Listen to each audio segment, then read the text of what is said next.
ಹೆಣ್ಣು ಅಂದ್ರೆ ಹೋರಾಟ. ಹುಟ್ಟದಾಗಿಂದ ಅವಳು ಹೋರಾಟಗಾರ್ತಿ. ಹುಟ್ಟದಾಗ ಮಗು ಹೊಟ್ಟೆಲಿಂದ ಹೋರಾಟ ಶುರುವಾಗುತ್ತೆ. 4 ತಿಂಗಳಲ್ಲಿ 430 ಕೊಲೆಗಳಾಗಿದೆ. 100ಕ್ಕಿಂತ ಹೆಚ್ಚು ಅತ್ಯಾಚಾರ ಆಗಿದೆ. ಹೆಣ್ಣು ಮಕ್ಕಳು ಕಾಣೆ ಆಗ್ತಾ ಇರೋದಕ್ಕಂತೂ ಲೆಕ್ಕನೇ ಇಲ್ಲ. ಇಡೀ ದೇಶದಲ್ಲಿ 2019ರಿಂದ 24ವರೆಗೂ ತಗೊಂಡ್ರೆ 16 ಲಕ್ಷ ಹೆಣ್ಣು ಮಕ್ಕಳು ಕಾಣೆ ಆಗಿದಾರ್ರಿ. ಎಷ್ಟು ಜನ ಲೋಕಲ್ ಪೊಲೀಸ್ ಸ್ಟೇಷನ್ ಅಲ್ಲಿ ನೀವು ಕೊಂದವರು ಯಾರು, ಕೊಟ್ಟವರು, ಅದನ್ನ ಸೂಚನೆ ಮಾಡಿದವರು ನೋಡಿ. ಯಾವತ್ತೂ ಒಂದು ಹೋರಾಟ ಮಾಡ್ಬೇಕಾದ್ರೆ ಆ ಸ್ಲೋಗನ್ಸ್ ಕೊಡ್ತೀವಲ್ಲ, ಅದು ಬಹಳ ದೊಡ್ಡ ಪಾತ್ರವನ್ನ ವಹಿಸುತ್ತೆ. ಹಾಗಾಗಿ ಆ ಕೊಟ್ಟವರು ಯಾರು ಅನ್ನೋ ಆ ಪದಗಳಲ್ಲಿ, ಆ 2 ಪದಗಳಲ್ಲಿ ಆ ಕಾಣೆಯಾದವರ ಒಂದು ನ್ಯಾಯಕ್ಕೆ ಕೂಗ್ತಾ ಇರುವಂತ ಅಷ್ಟೂ ಜೀವಗಳು ಹೇಳ್ತಾ ಇರುವಂತ ಒಂದು ಭಾಸ ಆ 2 ಪದಗಳಲ್ಲಿ ಅಡಗಿದೆ. ನಾನು ಹೆಚ್ಚಿಗೆ ಭಾಷಣ ಮಾಡಕ್ಕೆ ಹೋಗೋದಿಲ್ಲ. ಇದು ಭಾಷಣ ಮಾಡುವಂತ ವೇದಿಕೆ ಅಲ್ಲ. ಹೋರಾಟಗಾರರು ಮತ್ತೆ ಮಾಧ್ಯಮಗಳಲ್ಲಿ ನಾನು SIT ತನಿಖೆ ದಾರಿ ತಪ್ತಾ ಇದೆ ಅಂತ ನಮಗೆ ಅನ್ನಿಸ್ದಾಗ ಸರ್ಕಾರಕ್ಕೆ ನಾನು ಮತ್ತೆ ಒಂದು ಪತ್ರವನ್ನ ಬರೀತೀನಿ.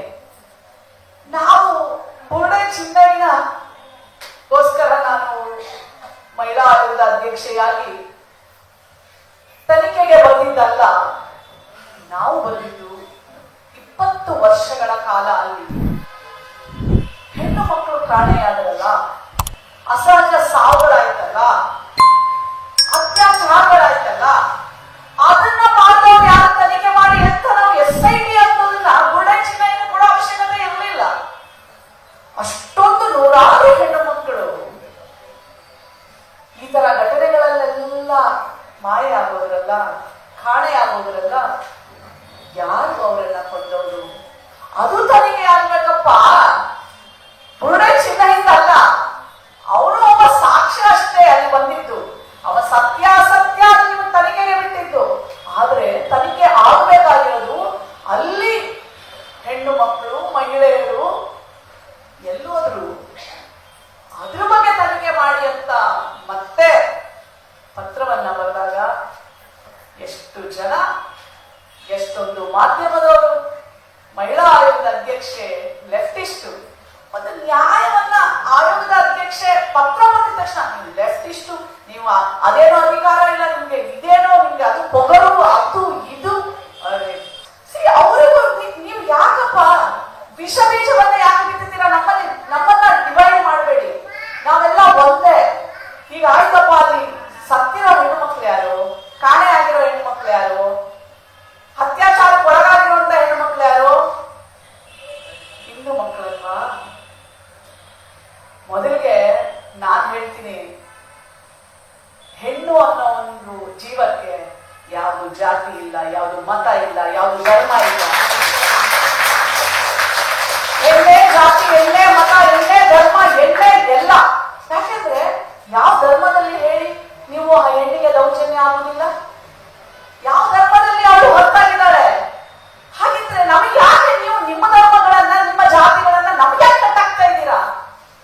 ಆಯ್ತು, ನೀವು ಇಷ್ಟೆಲ್ಲ ಮಾತಾಡ್ತೀರಾ, ಹಾಗಿದ್ರೆ ನಿಮ್ಮ ಧರ್ಮಗಳಲ್ಲಿ ನಿಮ್ಮ ಹೆಣ್ಣು ಮಕ್ಕಳ ಮೇಲೆ ದೌರ್ಜನ್ಯ ಮಾಡೋದಿಲ್ವಾ? ನೀವು ಹೊಡೆಯೋದಿಲ್ವಾ? ನೇಣು ಹಾಕೋದಿಲ್ವಾ?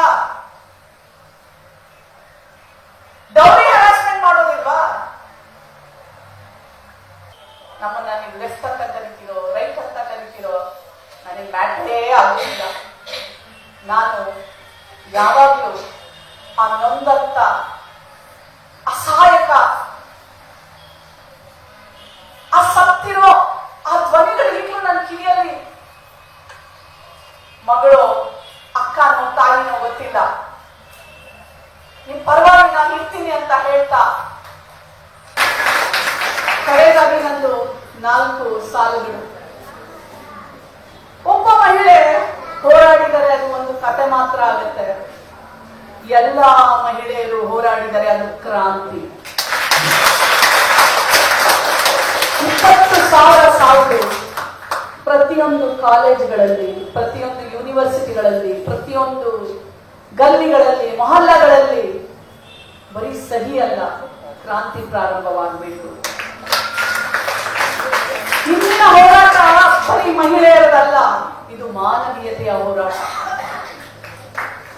ಮಹಿಳೆ ಬಲವಾದಾಗ ಮಾತ್ರ ರಾಷ್ಟ್ರ ಬಲವಾಗಕ್ಕೆ ಸಾಧ್ಯ. ಹಾಗಾಗಿ ನಮ್ಮ ರಾಷ್ಟ್ರ ಆ ಹೆಣ್ಣಿನ ಪರ, ಆ ತಾಯಿನ ಪರ. ರಾಷ್ಟ್ರಕ್ಕೂ ನಾವು ಭಾರತ ಮಾತೆ ಅಂತ ಹೆಸರಿಟ್ಟು, ಕರ್ನಾಟಕಕ್ಕೂ ನಾವು ಭುವನೇಶ್ವರಿ ಅಂತ ಹೆಸರಿಟ್ಟು, ಆ ತಾಯಿ ಭುವನೇಶ್ವರಿ, ಆ ತಾಯಿ ಭಾರತಾಂಬೆ ಅಳುವುದನ್ನ ನಾವು ನೋಡ್ಲಿಕ್ಕಾಗುದಿಲ್ಲ. ನಮ್ ಜೊತೆ ಇಡೀ ಮನುಸಂಕುಲ ನಿಲ್ಲುತ್ತೆ.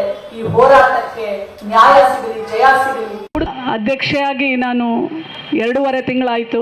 ಎಲ್ಲ ಆ ಕುರ್ಚಿ ಮೇಲೆ ಕುತ್ಕೊಂಡಾಗ ಗೊತ್ತಾಯ್ತು ನನಗೆ ಅದು ಮುಳ್ಳಿನ ಕುರ್ಚಿ. ಆದರೆ ಅದಕ್ಕೆ ಅಧಿಕಾರ ಬಹಳ ದೊಡ್ಡದು. ಪ್ರಜ್ವಲ್ ರೇವಣ್ಣನ್ ಪೆನ್ ಡ್ರೈವ್ ಕೇಸ್ ಬಂದಾಗ ಇದೇ ಮಹಿಳಾ ಹೋರಾಟಗಾರರು ಮೊದಲಿಗೆ ಬಂದರು. ಬಂದ ಮೇಲೆ ಎಷ್ಟೋ ಕಡೆ ನನಗೆ ಇದು ತಗೋಬಾರ್ದು, ನೀನು 40 ವರ್ಷ ಆ ಕ್ಷೇತ್ರದ ಜನರೇ ಬಾಯಿ ಬಿಟ್ಟಿಲ್ಲ ಅಂತ ಹೇಳಿದ್ರು. ಎಲೆಕ್ಷನ್ ಹಿಂದಿನ ದಿವಸ ನನಗದೆಲ್ಲ ಮ್ಯಾಟ್ರೇ ಆಗಲ್ಲ. ಎಷ್ಟು ದಿನ ಆ ಕುರ್ಚಿ ಮೇಲೆ ಇರ್ತೀನಿ, ಮನಸ್ಸಾಕ್ಷಿ ಕರೆಕ್ಟಾಗಿ ಕೆಲಸ ಮಾಡ್ತೀನಿ, ಅಷ್ಟೇ ಗೊತ್ತಿರೋದು ನನಗೆ. ಮಾರನೇ ದಿನ ಪ್ರೆಸ್ ಮೀಟ್ ಕರೆದೆ. ಮುಖ್ಯಮಂತ್ರಿಗಳಿಗೆ SIT ಇನ್ವೆಸ್ಟಿಗೇಷನ್ಗೆ ಹಾಕಿ 100 ಹೆಣ್ಣು ಮಕ್ಕಳ ಮಾನಹಾನಿ, ಅವರ ಘನತೆಗೆ ಧಕ್ಕೆ ಆಗಿದೆ. ಇದನ್ನು ಯಾವುದೇ ಕಾರಣಕ್ಕೂ ಎಕ್ಸ್ಕ್ಯೂಸೇ ಇಲ್ಲ ಅಂತ. ಎರಡನೇದು, ಯಾರೇ ಮಾತಾಡಿದ್ರು ಬಿಡ್ತಾ ಇರಲಿಲ್ಲ ನಾನು. ಹುಬ್ಳಿಯಲ್ಲಿ ಹೆಣ್ಮಗಳದು ಫಸ್ಟ್ ಹತ್ಯೆ ಆಗುತ್ತೆ ಕಾಲೇಜ್ ಕ್ಯಾಂಪಸ್ಸಲ್ಲಿ. 3ನೇ ದಿನ ನಾನು ಹೋಗ್ತೀನಿ. ಮುಖ್ಯಮಂತ್ರಿಗಳಿಗೆ ಅವತ್ತು ನಾನು ಹೇಳಿದೆ, ಬಂದು ಪತ್ರ ಬರೆದೆ, ಅದನ್ನು ಸ್ಪೆಷಲ್ ಕೋರ್ಟಿಗೆ ಕೊಡಬೇಕು, 90 ದಿನಗಳಲ್ಲಿ ಆ ಹೆಣ್ಣುಮಗಳಿಗೆ ನ್ಯಾಯ ಸಿಗಬೇಕು ಅಂತ. ನಂತರ ಮುಖ್ಯಮಂತ್ರಿಗಳು ಅದನ್ನು ಸ್ಪೆಷಲ್ ಕೋರ್ಟ್ಗೂ ಒಪ್ಪಿಸಿದ್ರು. ಅದಾದಮೇಲೆ ಇನ್ನೊಂದು ಮಗಳದಾಗತ್ತೆ. ಅಣ್ಣ ಅವ್ರು ಹೇಳ್ದಂಗೆ ತಾಯಿ ತಂದೆ ಹೋಗ್ತಾರೆ, ಕಂಪ್ಲೇಂಟ್ ಮಾಡ್ತಾರೆ, ಅವನಿಂದ ಜೀವ ಬೆದರಿಕೆ ಇದೆ ಅಂತ. ಲೋಕಲ್ ಕಂಪ್ಲೇಂಟ್ ಪೊಲೀಸ್ ಸ್ಟೇಷನ್ ಅವರು ನಿಜವಾಗ್ಲೂ ಸೀರಿಯಸ್ ಆಗಿ ತಗೊಳ್ಳಲ್ಲ. ನಾನು ಅದಾದಮೇಲೆ ಈಗ 2.5 ತಿಂಗಳು ನಾನು ಏನು ಮಾಡಿದ್ದೀನಿ ಅನ್ನೋದಕ್ಕೆ ನಾನು ಪ್ರತಿಯೊಂದು SP, ಪ್ರತಿಯೊಂದು DCP ಅವ್ರಿಗೂ ಲೆಟರ್ ಬರೆದಿದ್ದೀನಿ. ಪ್ರತಿಯೊಂದು ಜಿಲ್ಲಾಧಿಕಾರಿಗಳು, ಪ್ರತಿಯೊಂದು ಇನ್ಸ್ಟಿಟ್ಯೂಷನ್ಸ್ಗೂ ಏನು ಪ್ರೊಟೆಕ್ಷನ್ನು ಆ ಮಕ್ಕಳನ್ನ ತಂದೆ ತಾಯಿ ನಿಮಗೆ ತಂದು ಬಿಟ್ಟಾಗ ತಂದೆ ತಾಯಿಗೆ ಏನಿದೆ, ಮಕ್ಕಳು ಇನ್ಸ್ಟಿಟ್ಯೂಷನ್ ಅಲ್ಲಿದ್ದಾರೆ, ಸೇಫ್ ಆಗಿದ್ದಾರೆ, ನೀವು ಅದಕ್ಕೆ ಏನು ವ್ಯವಸ್ಥೆ ಮಾಡಿದ್ದೀರಾ? ಇದು ನಾನು ಹೈಯರ್ ಎಜುಕೇಶನ್ ಮಿನಿಸ್ಟರ್ ಜೊತೆನೂ ಚರ್ಚೆ ಮಾಡಿದ್ದೀನಿ. ಪ್ರತಿಯೊಂದು ಜಿಲ್ಲಾಧಿಕಾರಿಗಳಿಗೂ ಲೆಟರ್ ಹಾಕಿದ್ದೀನಿ. ನೀವು ಪ್ರತಿಯೊಂದು ಇನ್ಸ್ಟಿಟ್ಯೂಷನ್ಸ್ಗೂ ಲೆಟರ್ ಹಾಕಿ ಕಂಪಲ್ಸರಿ ಅವ್ರು ಏನು ಸೆಕ್ಯೂರಿಟಿ ಕೊಟ್ಟಿದ್ದಾರೆ ಅದರದ್ದು ರಿಪೋರ್ಟ್ ತರಿಸ್ಕೊಂಡು ನನಗೆ ವಾಪಸ್ ಕೊಡಿ ಅಂತ. ನಾನೇನು ಸುಮ್ಮನೆ ಕುತ್ಕೊಳ್ಳೋದಿಲ್ಲ. ಕೋಡ್ ಆಫ್ ಕಂಡಕ್ಟು ಅಂತ ಮುಂದೆ ತಳ್ಳಿದ್ರು. ಮುಖ್ಯಮಂತ್ರಿಗಳ ಜೊತೆ ಕುತ್ಕೊಳ್ತೇನೆ. ಇದನ್ನು ಅಷ್ಟು ಸುಲಭವಾಗಿ ತಗೊಂಡ್ರೆ ಇವತ್ತು ಮಮತಾ ಹೇಳಬೇಕಾದ್ರೆ, ನಾನು ಒಬ್ಳು ತಾಯಿ ಸೌಮ್ಯ, ಪ್ರಬುದ್ಧ ಅವ್ರ ತಾಯಿ ಸೌಮ್ಯ, ನಾನು ಒಬ್ಳು ತಾಯಿ, ನನಗೆ ಗೊತ್ತು ಮಕ್ಕಳು ಅದೇ ವಯಸ್ಸಿನ ನನಗೆ ಮಗ ಇದ್ದಾನೆ, ಅವ್ರಿಗೆ ಮಗಳಿದ್ದಾಳೆ. ಕರೆಕ್ಟ್ DCPಗೆ ಫೋನ್ ಮಾಡಿದೆ ನಾನು. ಏನ್ರಿ ಯಾರು ಮಾಡಿದ್ದಾರೆ ಮೇಡಮ್? ಅದು ಅವಳೇ ಮಾಡ್ಕೊಂಬಿಟ್ಟಿದ್ದಾಳೆ, ಎಲ್ಲ ಕಡೆ ಮಾರ್ಕ್ ಇದೆ ನೋಡಿ. ತಾಯಿ ಇನ್ಸ್ಟಿಂಕ್ಟು ಎಷ್ಟು ಕರೆಕ್ಟು. ತಾಯಿ ಮಾತ್ರ ಹೇಳ್ತಾ ಇದ್ಲು, ಇದು ನನ್ನ ಮಗಳು ಮಾಡ್ಕೊಂಡಿಲ್ಲ, ಇದು ಕೊಲೆ. ಮತ್ತು ಮೇಡಮ್ ಯಾವುದೇ CCTVಯಲ್ಲೂ ಯಾರು ಎಂಟ್ರಿ ಆಗೋದಿಲ್ಲ, ಹೋಗೋದಿಲ್ಲ, ಇದನ್ನು ಹೇಳಿದ್ರು. ಅದಾದಮೇಲೆ ಮತ್ತೆ ನಾನು DCPಗೆ ಫೋನ್ ಮಾಡಿದೆ. ಏನ್ರಿ ಕೊಲೆ ಅಂತೀರಾ ಈಗ ಅಂತ. ಹೌದು ಮೇಡಮ್, ಅವನೇ ಮಾಡಿದ್ದಾನೆ. ಹೆಂಗ್ರಿ ನೀವು, how you will come to judgement? ನೀವು ಲೋಕಲ್ ಪೊಲೀಸ್ ಸ್ಟೇಷನಲ್ಲಿ ಒಂದು ಹೆಣ್ಣುಮಗಳು ಹೋಗ್ತಾಳೆ, ಅತ್ಯಾಚಾರ ಆಗಿರುತ್ತೆ, ನೀವು ಹೆಂಗೆ ಬಿಹೇವ್ ಮಾಡ್ತೀರಾ ರೀ? ಲೋಕಲ್ ಪೊಲೀಸ್ ಸ್ಟೇಷನಲ್ಲಿ ಕರೆಕ್ಟಾಗಿ ಹೋಗುವಂಥ ಹೆಣ್ಣು ಮಗಳಿಗೆ ಸ್ಪಂದಿಸಿದ್ರೆ, ಅವಾಗಲೇ ಆಕ್ಷನ್ ತಗೊಂಡ್ರೆ ಖಂಡಿತ 3/4 ಭಾಗ ಕ್ರೈಮ್ಸ್ ಹೆಣ್ಮಕ್ಳ ಮೇಲೆ ಕಡಿಮೆ ಆಗುತ್ತೆ. ಯಾಕೆ ಆಗ್ತಾ ಇಲ್ಲ? ಸರ್ಕಾರ ಮಾತಾಡಬೇಕು. ಇವತ್ತು ನಾನು ಎಲ್ಲ ಕರ್ನಾಟಕದ ಪ್ರತಿಯೊಂದು ಹೆಣ್ಣು ಮಗಳಿಗೂ ಮತ್ತು ಪ್ರತಿಯೊಂದು ಜವಾಬ್ದಾರಿ ಇರುವಂತ ತಂದೆ ಅಂದ್ರೆ ಪುರುಷರಿಗೂ ಗೆಳೆಯರಿಗೂ ಪ್ರತಿಯೊಬ್ಬರಿಗೂ ಹೇಳಕ್ ಇಷ್ಟಪಡ್ತೀನಿ, ಈ ಕಾನೂನು ವ್ಯವಸ್ಥೆ ಗಟ್ಟಿ ಆಗದಿದ್ರೆ ಮುಂದಿನ ದಿನಗಳಲ್ಲಿ ರಸ್ತೆಯಲ್ಲಿ ಹೋರಾಟ ಪ್ರತಿಯೊಬ್ಬರು ಇಳಿಬೇಕು. ಯಾಕೆ ಅಂದ್ರೆ ಬರೀ 4 ತಿಂಗಳಲ್ಲಿ 430 ಕೊಲೆಗಳಾಗಿದೆ, 100ಕ್ಕಿಂತ ಹೆಚ್ಚು ಅತ್ಯಾಚಾರ ಆಗಿದೆ.